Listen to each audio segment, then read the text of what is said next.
Salam sejahtera.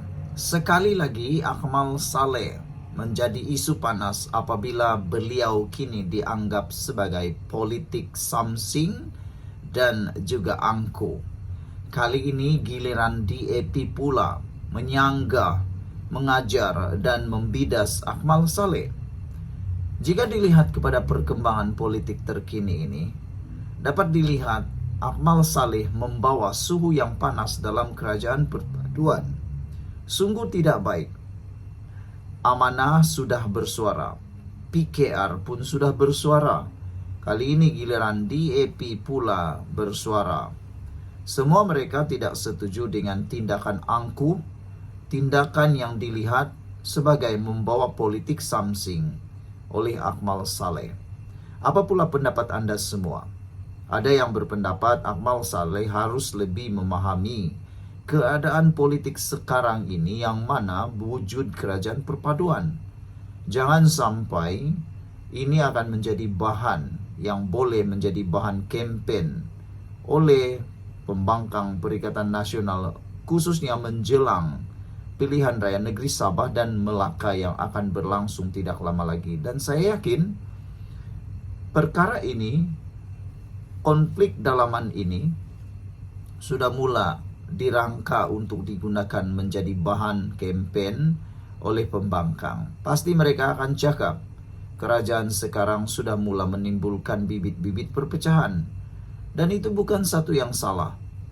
Kalau ini terus berterusan, kalau ini akan berpanjangan, khususnya kenyataan-kenyataan yang kontroversi daripada Akmal Saleh, pastinya ini akan membawa musibah yang besar kepada kerajaan perpaduan dan yang lebih teruk kepada UMNO itu sendiri.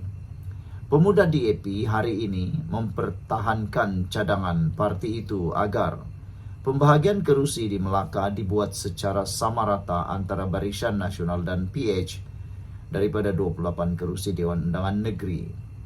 Naib ketuanya, Lines Selundan, turut menyelar Ketua Pemuda UMNO Dr. Akmal Saleh yang didakwanya memperlekeh suara rakyat dengan gaya politik samsing dan angkuh apabila menolak cadangan itu. Menurut Lines, cadangan tersebut bukan keputusan rasmi DAP Melaka atau Pakatan Harapan Melaka. Sebaliknya, ia adalah suara akar umbi.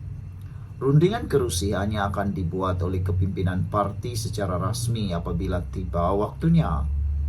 Malangnya Dr. Akmal Saleh memilih untuk menyerang suara akar umbi kami dengan gaya politik samsing dan penuh keangkuhan.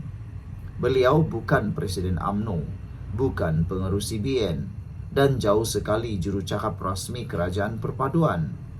Siapa beliau untuk bertindak seolah-olah beliau boleh menentukan segalanya, kata Lines atau lebih dikenali sebagai Haris. Semalam Akmal menolak cadangan DAP selepas China Press melaporkan bahwa 9 cawangan parti itu di Melaka sebulat suara meluluskan resolusi menyokong strategi 14+14 untuk pilihan raya negeri PRN Melaka akan datang. Jika cadangan itu diterima, ia bermakna BN perlu menyerahkan beberapa kerusi yang telah dimenanginya kepada Pakatan Harapan PH. Jawaban saya kepada DAP mudah saja, kata Akmal. Dulu rundingan kerusi semasa PRN 6 negeri, kamu cukup susah nak belikan kerusi kamu yang menang kepada BN ketika itu. Kali ini senang-senang sahaja nak kerusi yang kami dah menang. Maka kerusi yang BN menang tidak akan sama sekali untuk diberikan kepada PH, katanya. Kata Akmal, jika nak juga kita bertanding di tempat yang sama, mudah sahaja. Untuk beri kamu tidak sama sekali dan boleh teruskan bermimpi, kata Akmal Saleh. Mengulas lanjut, Haris berkata jika Akmal tidak bersetuju dengan cadangan tersebut, dia boleh membawa usul balas dalam mesyuarat agung cawangannya. Itu cara demokrasi. Tetapi jika memilih untuk mencemuh dan menengking, maka beliaulah sebenarnya yang mencemarkan semangat perpaduan nasional, katanya. Dia juga mengingatkan Akmal bahwa BN kalah semua kerusi parlimen di Melaka pada PRU lalu. Di kerusi Alur Gajah yang dulunya kubu kuat BN, calon UMNO sendiri tewas kepada Pakatan Harapan. Ini membuktikan bahwa undi rakyat Malaysia secara jelas telah menolak politik lama yang dibawa oleh UMNO. Justru katanya, apabila ada usul mencadangkan strategi 14+14, ia dibuat berdasarkan data dan mandat terkini rakyat. Di APSY, Malaysia akan terus mempertahankan suara akar umbi, prinsip demokrasi dan politik matang. Kami tidak tunduk kepada ugutan maupun nada samsing. Daripada membuang masa menyerang usul orang lain, lebih baik fokus kepada rakyat, hormati suara mereka, dan hentikan politik ego lama, katanya lagi. Sekian dulu untuk kali ini, jangan lupa tinggalkan komen Anda. Salam sejahtera, terima kasih karena bersama dengan saya di Nazlin Unity Channel. Tiba-tiba Mahathir buat kenyataan yang membuatkan rakyat Sarawak terkejut. Kata Mahathir, usaha Sarawak ambil alih kawalan minyak dan gas akan rugikan negara. Dijangkakan kenyataan Tun Mahathir ini akan membuatkan beliau makin tidak disukai, makin tidak disokong oleh rakyat Sarawak. Jadi mana-mana komponen yang bekerja sama dengan Tun Mahathir dijangka akan terus ditolak oleh parti yang ada di Sarawak. Kenyataan Mahathir ini cukup pedas dan cukup panas. Bekas Perdana Menteri menyatakan, memberi peringatan berhubung usaha Sarawak untuk mengambil alih kawalan ke atas sumber minyak dan gas di negeri itu daripada Petronas.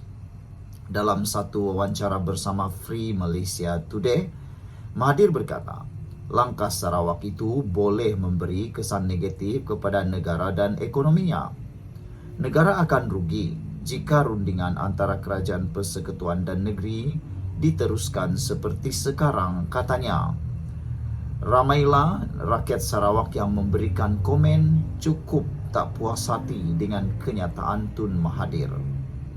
Dia mengulas pertikaian antara Sarawak dan kerajaan persekutuan berkenan kawalan sumber minyak dan gas dalam wilayah negeri tersebut.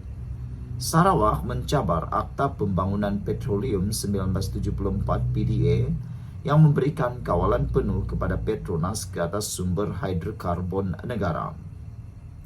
Kerajaan Sarawak berkata PDA tidak terpakai dalam wilayah pentadbirannya. Sebaliknya bertegas mahu menggunakan Ordinan Perlombongan Minyak 1958 yang memberikan kuasa ke atas minyak dan gas yang ditemui dalam lingkungan 200 batu nautika dari pantainya. Sarawak mendakwa ia memiliki 60.87% daripada reserve petroleum terbukti dan berpotensi di Malaysia serta menyumbang 90% daripada ekspor gas asli cecair LNG negara. Kata Mahathir, dasar negara perlu diutamakan. Dalam wawancara itu, Mahathir turut mengingatkan yang Sarawak adalah sebahagian daripada persekutuan, di mana dasar negara dan kepentingan nasional perlu diutamakan. Dia berkata Sarawak adalah antara negeri yang telah menerima manfaat ekonomi kesan daripada menjadi sebahagian daripada persekutuan Malaysia.